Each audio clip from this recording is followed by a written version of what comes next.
എന്തൊക്കെ ചെയ്താലും ചില അവസ്ഥകളും സാഹചര്യങ്ങളും ഒന്നും നമുക്കാർക്കും നിയന്ത്രിക്കാൻ പറ്റില്ല മീര. അത് പ്രപഞ്ച നിയമമാണ്. അത് അതിൻ്റെതായ രീതിയിൽ പോയിക്കൊണ്ടേയിരിക്കും. ആ നിയമത്തിൽ നിന്ന് ആർക്കും രക്ഷപ്പെടാനാവില്ല. ഈശ്വരൻ മനുഷ്യാവതാരത്തിൽ വരുമ്പോഴും ഇതെല്ലാം ബാധകമാണ്. അപ്പൊ പിന്നെ ഒരു സാധാരണ മനുഷ്യന്റെ കാര്യം പറയണോ? അപ്പോ ആദർശേട്ടന് വേണ്ടി ഒന്നും ചെയ്യാനില്ലെന്നാണോ മൂന്നേട്ടൻ പറയുന്നത്? മീരയെ കൊണ്ടാവുന്നതെല്ലാം മീര ചെയ്തില്ലേ? ഇനി നമുക്ക് നോക്കാം. മീര ആദർശിന്റെ വീട്ടിൽ നിന്നല്ലേ വരുന്നത്? അല്ല, ഞാൻ കഴിഞ്ഞ ദിവസം തിരിച്ചു വന്നിരുന്നു. ഇനി ആദർശേട്ടൻ വന്നിട്ടേ തിരിച്ചങ്ങോട്ടേക്കുള്ളൂ. ആദർശിന്റെ വീട്ടിൽ മീരയ്ക്കിപ്പോ അസ്വാരസ്യങ്ങൾ ഉണ്ടായി തുടങ്ങിയല്ലേ? അത് പിന്നെ മീരയായിട്ട് ആദർശിന്റെ ഫാമിലിയെ കുറിച്ച് കുറ്റം പറയില്ല എന്ന് എനിക്കറിയാം. അത് പിന്നെ അമ്മയ്ക്കും എന്നെക്കുറിച്ച് എന്തോ തെറ്റിദ്ധാരണകൾ ഉണ്ടായിരിക്കാം. മഹാദേവൻ അങ്കിൾ ചെയ്യുന്നതും പറയുന്നതും എല്ലാം നല്ല ഉദ്ദേശത്തോടെ അല്ലെന്ന് എനിക്കറിയാം. പക്ഷേ ഞാനത് പറഞ്ഞത് അമ്മയ്ക്ക് അംഗീകരിക്കാനായില്ല. അല്ലാതെ വേറെ പ്രശ്നമൊന്നുമില്ല. സ്വന്തം സഹോദരനോടുള്ള സ്നേഹക്കൂടുതൽ കൊണ്ടാ അമ്മയ്ക്ക് മഹാദേവൻ അങ്കിളുടെ ഉദ്ദേശങ്ങൾ മനസ്സിലാവാത്ത. മറ്റുള്ളവർക്ക് നമ്മളോടുള്ള സ്നേഹവും വിശ്വാസവും മുതലെടുത്താൽ അതിന്റെ ലാഭം അധികകാലം അനുഭവിക്കാൻ കഴിയില്ല. എല്ലാ കർമ്മങ്ങൾക്കും ഫലമുണ്ട് മീര. ആർക്കും ആരെയും എല്ലാ കാലവും പറ്റിച്ച് ജീവിക്കാനാവില്ല. സ്വന്തം പ്രവൃത്തികളിലെ പുണ്യം കുറഞ്ഞു വരുമ്പോൾ ജീവിതത്തിലേക്ക് വന്നു ചേരുന്ന സൗഭാഗ്യങ്ങളും കുറയുന്നതാണ്. ചെയ്തു കൂട്ടിയ കള്ളത്തരങ്ങളെല്ലാം വിജയിച്ചു എന്ന് ഉറപ്പിച്ചിരിക്കുന്ന സമയത്തായിരിക്കും തിരിച്ചടികൾ ഉണ്ടാവുന്നത്. ഇന്ദുവിനെ ഇല്ലാതാക്കിയത് ആരായാലും അവർ നിയമത്തിന് മുന്നിൽ വരണം, ശിക്ഷ അനുഭവിക്കണം. ആ പാവ അച്ഛനും അമ്മയ്ക്കും നീതി ലഭിക്കണം. അവരുടെ കണ്ണീരിനൊരു ആശ്വാസം ഉണ്ടാവണം. അത് സംഭവിച്ചാൽ ആദർശനെ രക്ഷപ്പെടും, അതെനിക്ക് ഉറപ്പാ. മീര പേടിക്കണ്ട, എല്ലാം ശരിയാവും. ഒന്നും ഓർത്ത് വിഷമിക്കാതിരിക്കുക. ആദർശിന്റെ കാര്യത്തിൽ അധികം താമസിയാതെ പരിഹാരം ഉണ്ടാകുമെന്നാണ് എനിക്ക് തോന്നുന്നത്. ആ ഒരു പ്രതീക്ഷയില്ല ഞാനും മുന്നോട്ട് പോകുന്നത്. നന്നായി പ്രാർത്ഥിക്കുക. ആത്മാർത്ഥമായ പ്രാർത്ഥനയും അർപ്പണവും ഫലം കാണുമെന്ന് ഉറപ്പാണ്. ആ ഒരു വിശ്വാസം എനിക്കുണ്ട് മോന്തേട്ടാ. ഈശ്വരൻ എന്റെ പ്രാർത്ഥന കേൾക്കും. ആദർശന്റെ കാര്യത്തിൽ സത്യം തെളിയും. അതെ, ധൈര്യമായിട്ടിരിക്കും. എല്ലാം അതിന്റെ സമയത്ത് സംഭവിച്ചിരിക്കും. പൂജ തുടങ്ങാൻ സമയമായി.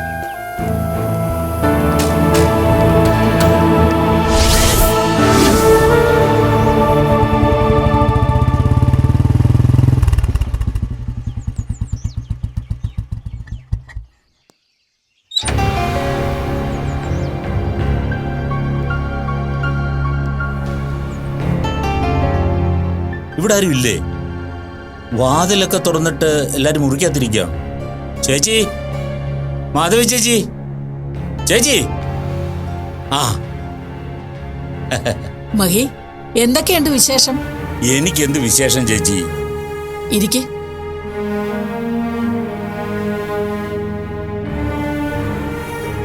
എന്തായി കാര്യങ്ങൾ? എന്ത് കാര്യം? അല്ല, ആദർശിനെ ഇറക്കാൻ എന്തെങ്കിലും ചെയ്യണമെന്ന് നീ പറഞ്ഞില്ലേ? ആദർശം മീരയും സഹകരിക്കാത്ത സാഹചര്യത്തില് നമ്മൾ എന്ത് ചെയ്യാനാ ചേച്ചി? ചേച്ചി അവരെ കൊണ്ടത് സമ്മതിപ്പിക്കുക. ഞാൻ വേണ്ടത് ചെയ്യാം. എന്തായാലും നേരായ വഴിക്കൊന്നും കാര്യം നടക്കത്തില്ല, അതിനൊരു സംശയവും വേണ്ട. അതും പോരാഞ്ഞിട്ട് മീരയാണെങ്കിൽ എന്തോ വൈരാഗ്യമുള്ള പോലെ എന്നോട് പെരുമാറുന്നത്. ചേച്ചി, എന്റെ സ്ഥാനത്ത് വേറെ ആരെങ്കിലും വരുന്നെങ്കിൽ ഇപ്പൊ പ്രതികരിക്കുന്ന ഈ രീതി തന്നെ മാറിയേനെ. എനിക്ക് മനസ്സിലായി മഹി. മീര ഓരോ കണക്കൂട്ടലിലൂടെയാണ് ഓരോന്ന് ചെയ്യുന്നതെന്ന് നീയും അഭിരാമിയും പറഞ്ഞിട്ട് ഞാനത് വിശ്വസിച്ചില്ല.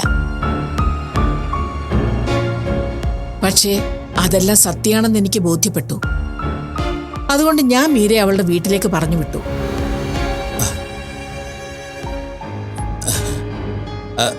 അയ്യോ, അതെന്താ ചേച്ചി അങ്ങനെ ചെയ്തത്? അല്ല, എത്രയ്ക്കായാലും ആദർശിന്റെ ഭാര്യയല്ലേ അവള്. അവനിവിടെ ഇല്ലാത്തപ്പം അങ്ങനെ ഇറക്കി വിട്ടത് മോശമായില്ലേ ചേച്ചി? അവള് കുട്ടിയല്ലേ. പ്രായത്തിന്റെ പക്വതക്കുറവുകൊണ്ട് എന്തെങ്കിലുമൊക്കെ ചെയ്താലേ നമ്മളല്ലേ അതൊക്കെ ക്ഷമിച്ച് തിരുത്തി കൊടുക്കേണ്ടത്.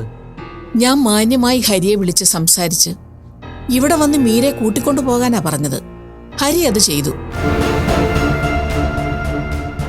ഇനി ആദർശ് വന്നിട്ട് അവന്റെ ഇഷ്ടത്തിൽ എന്താന്ന് വെച്ചാൽ തീരുമാനിക്കട്ടെ. അല്ലാതെ വീട്ടിൽ പ്രശ്നം ഉണ്ടാക്കുന്നതും കുടുംബത്തിലുള്ളവരെ തമ്മിൽ അകറ്റുന്നതും കണ്ടു നിൽക്കാൻ എനിക്ക് പറ്റില്ല. അല്ല, ചേച്ചി പറയുന്നത് ശരിയാ. എങ്കിലും മീരയെ പറഞ്ഞു തിരുത്തി കൂടെ നിർത്തുകയാണ് വേണ്ടിയിരുന്നെന്നാണ് എൻ്റെ അഭിപ്രായം. നിന്റെ നല്ല മനസ്സുകൊണ്ടാ മഹി നിനക്കങ്ങനെ തോന്നുന്നത്. പക്ഷേ മീര നിന്നെക്കുറിച്ച് വളരെ മോശമായാണ് എന്നോട് സംസാരിച്ചത്. അത് കേട്ട് നിൽക്കാൻ എനിക്ക് കുറച്ച് ബുദ്ധിമുട്ടുണ്ട്.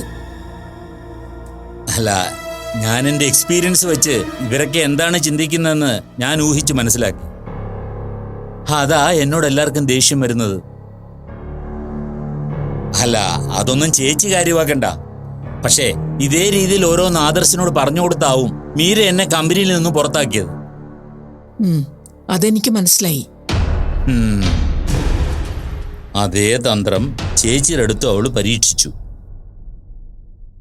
പക്ഷേ ചേച്ചിക്ക് ബുദ്ധിയുള്ളത് കൊണ്ട് അത് പാളിപ്പോയി. എന്തായാലും ആദർശ് തിരിച്ചു വരുന്നതുവരെ അവൾ ഇവിടെ വേണ്ട. ആവശ്യമില്ലാത്ത പ്രശ്നങ്ങൾ ഈ വീട്ടിലുണ്ടാക്കാൻ ഞാൻ സമ്മതിക്കില്ല. ആഹാ, മഹാദേവൻ എപ്പോ വന്നു? ഞാൻ വന്നേ ഉള്ളൂ ചേച്ചി. ഇരിക്കെ. മീരയുടെ കാര്യമായിരിക്കും സംസാരിക്കുന്നതല്ലേ? അങ്ങനൊന്നും ഇല്ല ചേച്ചി. ഞങ്ങള് ആദർശിനെ എത്രയും പെട്ടെന്ന് പുറത്തിറക്കുന്ന കാര്യം ചിന്തിക്കുകയായിരുന്നു. കർമ്മദോഷവും സമയദോഷവും ഒന്നിച്ചു വന്നാൽ ആർക്കായാലും ഒരു പതനം ഉണ്ടാവും. എന്നാലും അത് സ്ഥായിയായി നിലനിൽക്കൊന്നുമില്ല. ആദർശിന്റെ സമയത്തിൽ ഈ ആഴ്ച തന്നെ ഒരു വ്യത്യാസം ഉണ്ടാവുമെന്നാ എനിക്ക് മനസ്സിലായത്. സത്യം പറയട്ടെ സുഭദ്രേച്ചി, എനിക്കിപ്പോ അത്തരം കാര്യത്തിലൊക്കെ വിശ്വാസം നഷ്ടപ്പെട്ടിരിക്കുക. ആദർശ് മീരയും തമ്മിൽ നല്ല ചേർച്ചയുണ്ടെന്നും അവർ രണ്ടുപേരും സുഖമായി ജീവിക്കുമെന്നൊക്കെ ചേച്ചി പറഞ്ഞല്ലേ? അതെ, ഞാൻ പറഞ്ഞതാണ്. അത് സത്യമാണോ അല്ലയോ എന്ന് ഉറപ്പിക്കാൻ ആദർശിന്റെയും മീരയുടെയും ജീവിതം തുടങ്ങിയതല്ലേ ഉള്ളൂ. തുടക്കത്തിൽ ചില ബാലാരിഷ്ടതകളൊക്കെ ഉണ്ടാകും. അതെല്ലാം അതിജീവിച്ച് അവര് സുഖമായി ജീവിക്കുക തന്നെ ചെയ്യും. എന്റെ വിശ്വാസം അതാ. മീര ഈ വീട്ടിൽ കാലുകുത്തിയതിൽ പിന്നെ ഒരു സമാധാനം ഉണ്ടായിട്ടില്ല. ആദ്യം കമ്പനിയിലായിരുന്നു പ്രശ്നങ്ങളെങ്കിൽ ഇപ്പൊ എന്റെ മോന്റെ ജീവിതം തന്നെ എങ്ങും എത്താത്ത അവസ്ഥയിലായിരിക്കുക. ഇതെല്ലാം കണ്ടിട്ട് ചേച്ചി പറയുന്നതാണ് സത്യമെന്ന് വിശ്വസിക്കാൻ എനിക്ക് തോന്നുന്നില്ല. സുഭദ്രേച്ചി ആദർശിനോടുള്ള സ്നേഹം കൊണ്ട് എല്ലാം നല്ലതായി വരാൻ വേണ്ടി പ്രാർത്ഥിക്കുകയും പ്രതീക്ഷിക്കുകയൊക്കെയാണ്. അതിനിങ്ങനെ വിമർശിക്കാനും ഉള്ളിലിരിപ്പ് പരിശോധിക്കാനൊന്നും നിൽക്കണ്ട. സുഭദ്രേച്ചിയുടെ വിശ്വാസവും പ്രതീക്ഷയും സത്യമാകട്ടെ എന്ന് നമുക്ക് പ്രാർത്ഥിക്കാം. അതല്ലേ നല്ലത്? കേട്ടില്ലേ സുഭദ്രേച്ചി? ഇങ്ങനെ ചിന്തിക്കുന്ന മഹിയെയാണ് മീര കുറ്റം പറയുന്നത്.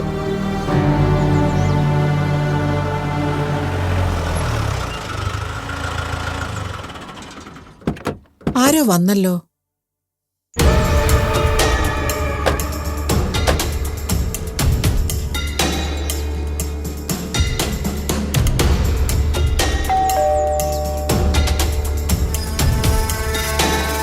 എന്താ സാർ?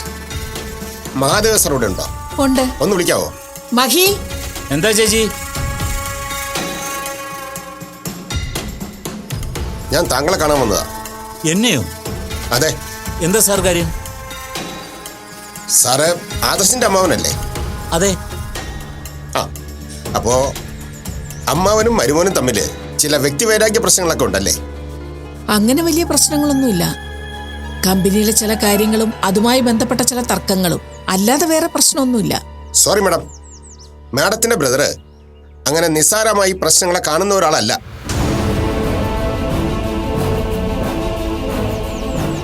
കമ്പനിയിൽ ചില തിരിമറികൾ നടത്തിയതിന് മരുമകൻ പിരിച്ചുവിട്ടപ്പോ തിരിച്ചു ചെയ്യേണ്ട കാര്യങ്ങളെക്കുറിച്ച് അമ്മാവൻ കൃത്യമായ പ്ലാനിങ് നടത്തിയിരുന്നു.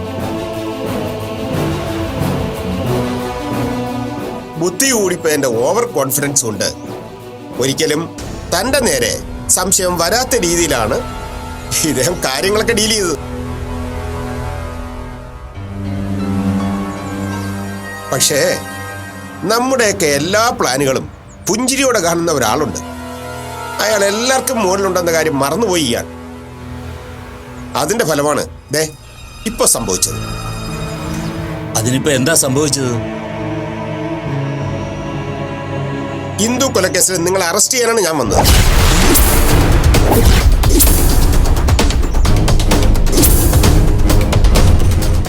എന്നെ എന്തിനാ അറസ്റ്റ് ചെയ്യുന്നത്? ആ കേസുമായിട്ട് എനിക്ക് ഒരു ബന്ധവുമില്ല. ഓക്കെ, അവനെ കൊണ്ടുപോടാ. സർ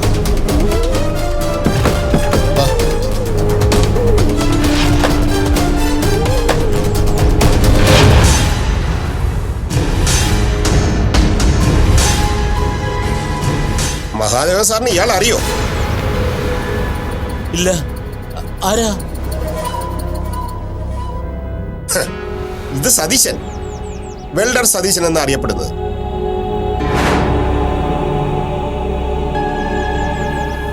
ഇവനെ ഞങ്ങള് മറ്റൊരു കേസിന്റെ അന്വേഷണത്തിന് വേണ്ടി ചോദ്യം ചെയ്യാൻ വിളിപ്പിച്ചതാ. പക്ഷേ ഇവൻ കൺഫസ് ചെയ്തത് കേട്ട് ഞങ്ങൾ തന്നെ ഞെട്ടിപ്പോയി.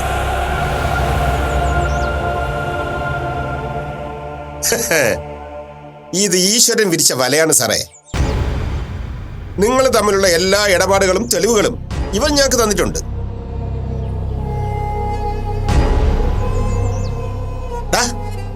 ഇത് തന്നെ അല്ലേടാ നിന്റെ മഹാദേവൻ സാറ്? അതെ സാറേ, സാറ് പറഞ്ഞിട്ടാ ഞാൻ എല്ലാം ചെയ്തത്. ആദർശ് സാറിനെ കൊടുക്കാൻ വേണ്ടിയാ എന്നെ കൊണ്ട് എല്ലാം ചെയ്യിപ്പിച്ചത്.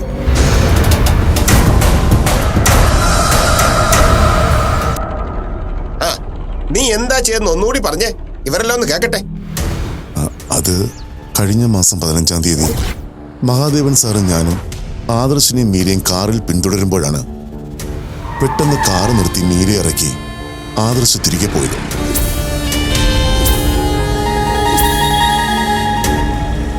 അതെവിടെ പോകുന്നതാണെന്നറിയാൻ പിന്നാലെ ഞങ്ങളും പോയി. അപ്പോഴാണ് ഇന്ദുവിന്റെ വീട്ടിലേക്കാണ് പോയതെന്ന് ഞങ്ങൾ മനസ്സിലാക്കിയത്.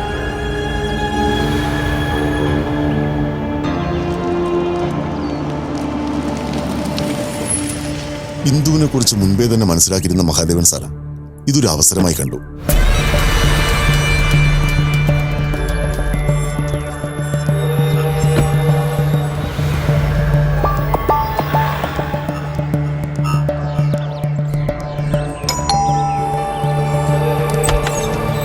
ആദർശും ഇന്ദുവും സംസാരിക്കുമ്പോ ഞങ്ങൾ ആദർശിനുള്ള കെണിയൊരുക്കുമായിരുന്നു. സാറെന്താ ഇവിടെ? ഞാൻ ഇന്ദുവിനൊന്ന് കാണാനും സംസാരിക്കാനും വേണ്ടി വന്നതാ. സാർ ഇരിക്കൂ. സാറിന് കുടിക്കാൻ ജ്യൂസ് എടുക്കട്ടെ? ഒന്നും വേണ്ട ഇന്ദു, പെട്ടെന്ന് സംസാരിച്ചിട്ട് എനിക്ക് ഉടനെ ഇറങ്ങണം. സാർ, ഇന്ന് സംഭവിച്ചത് എന്റെ മിസ്റ്റേക്കാണ്. ഞാൻ കുറച്ച് ടെൻഷനിലായിരുന്നു, അങ്ങനെ പറ്റിപ്പോയതാ. മീര എന്നോട് അതേക്കുറിച്ച് സംസാരിച്ചിരുന്നു. സത്യത്തിൽ അത് അറിഞ്ഞപ്പോൾ തന്നെ ഇന്ദുവിനോട് എനിക്ക് സോറി പറയണമെന്ന് തോന്നി. സ്വന്തം സഹോദരൻ നഷ്ടപ്പെട്ട ദുഃഖത്തിലിരുന്ന് തന്നെ ഞാൻ വീണ്ടും വിഷമിപ്പിച്ചു. I am really sorry. അയ്യോ, അങ്ങനെയൊന്നും പറയല്ലേ സർ. തെറ്റ് എന്റെ ഭാഗത്താ. ഞാനാ ജോലിക്കിടയിലും പേഴ്സണൽ കാര്യങ്ങൾ കൂട്ടിക്കുഴച്ച് കുഴപ്പമുണ്ടാക്കിയത്. എന്തായാലും കഴിഞ്ഞത് കഴിഞ്ഞു. ആ സംഭവത്തിന്റെ പേരിൽ ഇന്ദു വിഷമിക്കരുത്. ഇല്ല സർ, അത് ഞാൻ അപ്പോഴേ മറന്നു. ആ പിന്നെ ഇന്ദുവിന്റെ സഹോദരന്റെ സ്ഥാനത്ത് ഇന്ദുവിനും ഫാമിലിക്കും സപ്പോർട്ടായി ഞാനുണ്ടാവും. നമ്മുടെ കമ്പനിയുടെ സഹായങ്ങളും ഉണ്ടാവും. അതുകൊണ്ട് ഒന്നും ഓർത്ത് വിഷമിക്കണ്ട. ശരി സർ. ഞാൻ ഒരിക്കലും പ്രതീക്ഷിക്കാത്ത വാക്കുകളാ സാറിൽ നിന്നും കേട്ടത്. സാറങ്ങനെ പറഞ്ഞതിൽ വളരെ സന്തോഷമുണ്ട്. എന്റെ ഭാഗത്തു നിന്നും അറിയാതെ സംഭവിച്ച തെറ്റിന് സാർ ക്ഷമിക്കണം. ഇനി ഒരിക്കലും അങ്ങനെയൊന്നും സംഭവിക്കാതെ ഞാൻ നോക്കിക്കോളാം. ഇനി എന്തിനാ അതൊക്കെ പറയുന്നത്? അതെല്ലാം മറന്നേക്കാനല്ലേ ഞാൻ ആദ്യമേ പറഞ്ഞത്. അതെ സർ, എന്നാലും ഞാൻ പറഞ്ഞേ ഉള്ളൂ. അച്ഛനും അമ്മയൊന്നും എത്തിയില്ലേ ഇതുവരെ? ഇല്ല, അവരെത്താൻ കുറച്ച് സമയം കൂടി കഴിയും. അവരോടൊപ്പം പോകാനായിരുന്നു ഇന്ദു ലീവ് ചോദിച്ചതെന്ന് മീര പറഞ്ഞു. പക്ഷേ വേണ്ട രീതിയിൽ കാര്യങ്ങൾ മനസ്സിലാക്കാതിരുന്നുകൊണ്ടാണ് ഇങ്ങനെയൊക്കെ സംഭവിച്ചു പോയത്. ഇനി എന്തുണ്ടെങ്കിലും ഇന്ദു എന്നോടോ മീരയോടോ പറഞ്ഞാൽ മതി. ശരി സർ. ആദർശും ഇന്ദുവും സംസാരിച്ചു കൊണ്ടിരുന്ന സമയത്ത് ഇതൊരു അവസരമായി കണ്ടപ്പോ ഞാൻ മറ്റൊരു വഴിയിലൂടെ അവരുടെ വീടിനകത്തേക്ക് കയറി. ആദർശ് അവിടെ നിന്നും പോകുന്നത് വരെ ഞാൻ അവരുടെ വീടിനുള്ളിൽ തന്നെ ഒളിച്ചിരുന്നു, ഇന്ദുവിന്റെ വരവിന് വേണ്ടി. ശരി എന്നാ. ആ ശരി സർ.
തന്നെ കണ്ട് ഇന്ദു ബോധം കെട്ട് വീണതോടെ കാര്യങ്ങളൊക്കെ എളുപ്പമായി അല്ലേ? അതെ സാർ. ആ, ഇനി മഹാദേവൻ എന്തെങ്കിലും പറയാനുണ്ടോ? സാർ ഇതെല്ലാം കരുതിക്കുട്ടി പറയുന്നതാ. എനിക്ക് ഇവനോട് യാതൊരു ഇടപാടുമില്ല. അങ്ങനെ അല്ലല്ലോ മഹാദേവ, നിങ്ങൾ ഇവന് പണം കൊടുത്തില്ലേ? അത് തെളിവാകാതിരിക്കാൻ നിങ്ങൾ ക്യാഷ് ആയിട്ടാണ് കൊടുത്തല്ലേ? അയ്യോ ഇല്ല സാറേ, അങ്ങനെ ഒരു സംഭവമേ നടന്നിട്ടില്ല. എടോ, തനിക്ക് മാത്രമല്ല കുരുട്ടുബുദ്ധിയുള്ളത്. താൻ എന്തെങ്കിലും ചതിച്ചാൽ തനിക്കെതിരെ തെളിവുണ്ടാക്കാനായി താൻ പണം കൊടുക്കുന്നത് ഇയാൾ കൃത്യമായിട്ട് വീഡിയോ എടുത്ത് വെച്ചിരുന്നു. അതിനെ തന്നെ കാണിക്കണം. ഇതൊന്നുമല്ലാതെ താൻ ചെയ്ത പല കാര്യങ്ങളും ഇയാൾ എന്നോട് പറഞ്ഞിട്ടുണ്ട്. അത് നിങ്ങളുടെ അറിവിലേക്കാണ് പറയുക. ഇയാൾ ഈ വീട്ടിലെ വിഘ്നേഷിന്റെ കൈയും കാലും തല്ലി ഓടിക്കാൻ ഒരു കൊട്ടേഷൻ കൊടുത്തിരുന്നു. ആ സമയത്തെന്തോ പ്ലാനിങ്ങിൽ മാറ്റം വന്നതുകൊണ്ട് ആ കൊട്ടേഷൻ മാറ്റിവെക്കായിരുന്നു. പിന്നെ മീരയെ കൊല്ലാൻ പ്ലാൻ ചെയ്തു. അത് മാറിയാണ് ഇന്ദു ആയത്. എന്താ മഹി ഞാൻ ഈ കേൾക്കുന്നില്ല? നിന്നെയാണോ ഞാൻ ഇത്രയും നാളും വിശ്വസിച്ചത്?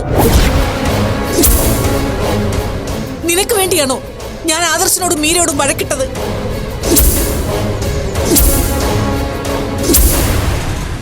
ചേച്ചിയുടെ സ്ഥാനത്തല്ല, ഒരു അമ്മയുടെ സ്ഥാനത്ത് നിന്നല്ലേ ഞാൻ നിന്നെ നോക്കിയിരുന്നത്. നീ എന്തിനാ മഹി ഇതെല്ലാം ചെയ്തു വെച്ചത്? പണത്തിന് വേണ്ടിയാണോ അതോ കമ്പനി സ്വന്തമാക്കാൻ വേണ്ടിയാണോ? പറ, എന്തിനാ നീ ഇതൊക്കെ ചെയ്തത്? പറ. എന്റെ മോനെ എന്തിനാ നീ ജയിലിൽ കയറ്റിയത്? ഒരു തെറ്റും ചെയ്യാത്ത അവനെ ഈ ലോകം ഒരു കൊലപാതകയായി കാണുന്ന അവസ്ഥയിൽ എത്തിച്ചത് എന്തിനായിരുന്നു? സത്യം ഒരുപാട് നാളൊന്നും ആർക്കും മറച്ചുവെക്കാൻ സാധിക്കില്ല. കള്ളത്തരം കാണിച്ചും ഉപജാപങ്ങൾ നടത്തിയും എന്ത് നേടിയാലും അതൊന്നും ശാശ്വതമായിട്ടുണ്ടാവില്ല. മീരയായിരുന്നു ശരി. അവള് പറഞ്ഞതൊന്നും മനസ്സിലാക്കാതെയും അംഗീകരിക്കാതെയും നീ ചെയ്തതായിരുന്നു തെറ്റു മാധവി. അവിടെ പേരൂടെ മിണ്ടരുത്. അവൾ ഒറ്റ ഒരുത്തി കാരണമാ ഇതെല്ലാം സംഭവിച്ചത്. അവള് കാരണമാ ഞാൻ കമ്പനിയിൽ നിന്നും പുറത്തായത്. ആദർശ് എന്നെ അവിശ്വസിച്ചതും അത് കാരണമാ. ആദ്യം കൊല്ലേണ്ടത് അവളെയായിരുന്നു. എങ്കിൽ പിന്നെ ഒരു കുഴപ്പം വരില്ലായിരുന്നു. മീര നല്ല കുട്ടിയാണ്. ആ കുട്ടിക്ക് ബുദ്ധിയുണ്ട്. അതുകൊണ്ടാണ് തന്റെ തനിനിറം പെട്ടെന്നങ്ങ് മനസ്സിലായത്. പക്ഷേ അത് മറ്റുള്ളവരോട് പറഞ്ഞിട്ടും ആരും വിശ്വസിക്കാതിരുന്നത് കൊണ്ടാണ് തന്നെ സംശയം ഉണ്ടായിട്ടും മീര തന്റെ പേര് എന്നോട് പറഞ്ഞിട്ടില്ലായിരുന്നു. പക്ഷേ ചില സൂചനകൾ തന്നിരുന്നു.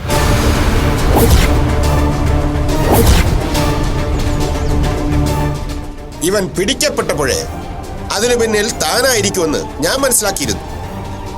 ആ രീതിക്ക് ചോദിച്ചപ്പോഴാ ഇവൻ തന്റെ പേരൂടെ പറഞ്ഞത്.